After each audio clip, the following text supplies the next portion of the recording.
కాంగ్రెస్ ప్రభుత్వం ఇవాళ బయట పేదవాళ్ల ఇళ్ల మీద బుల్డోజర్ ప్రయోగిస్తున్న విషయం మీ అందరికీ తెలుసు. అది ఖమ్మం అయితేనేమి, మహబూబ్ నగర్ అయితేనేమి, ఇవాళ చేవెళ్ళ అయితేనేమి, ఎక్కడైతేనేమి, రాష్ట్రంలో హైదరాబాద్ అయితేనేమి, ఎక్కడికక్కడ బుల్డోజర్ విధానాన్ని తెచ్చారు.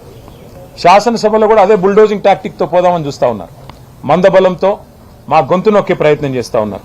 కేవలం అబద్ధాలు, అసత్యాలు, అర్ధసత్యాలు, పచ్చి అభూత కల్పనలతో టైంపాస్గా కాలక్షేపంగా శాసనసభ సమావేశాలను, శాసన మండలి సమావేశాలను మార్చే ప్రయత్నం చేస్తూ ఉన్నారు.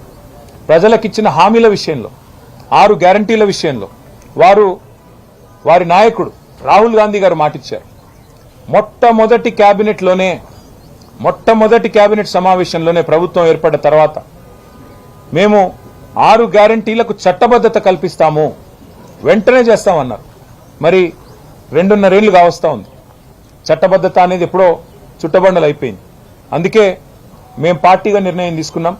ఒక ప్రైవేట్ మెంబర్ బిల్లును 6 గ్యారంటీల అమలును డిమాండ్ చేస్తూ రాష్ట్ర ప్రజల పక్షాన 2,500 రూపాయలు ఎప్పుడొస్తాయా అని ఎదురు చూస్తున్న మహాలక్ష్ములు మా ఆడబిడ్డల పక్షాన 1,67,00,000 మంది 18 ఏళ్లు నిండిన ఆడబిడ్డలు వారందరి తరఫున మేము ప్రైవేట్ మెంబర్ బిల్లు ప్రవేశపెడతా ఉన్నాం.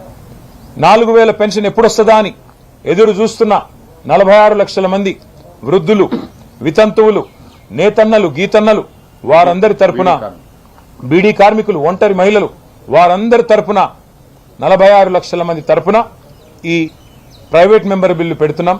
తప్పకుండా ప్రభుత్వం మద్దతు ఇవ్వాలని చెప్పి డిమాండ్ చేస్తా ఉన్నాం. రాహుల్ గాంధీ గారి కుటుంబానికి, గాంధీ పరివార్కి 1000 కోట్లు పంపుతానని చెప్పిన ముఖ్యమంత్రి గారు కొత్తగా రాహుల్ బంధు పథకం పెట్టినట్టున్నారు. రైతు బంధు మార్చి 10కి కూడా దిక్కులేదు.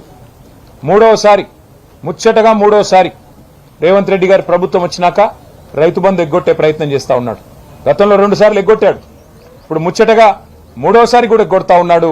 అందుకే రాష్ట్రంలోని 70 లక్షల మంది రైతుల తరపున 6 గ్యారంటీలకు చట్టబద్ధత కల్పిస్తే 15,000 వేస్తానన్న మాట నిజమైతది. కాబట్టే ఈ ప్రైవేట్ మెంబర్ బిల్లు ప్రవేశపెట్టబోతా ఉన్నాం.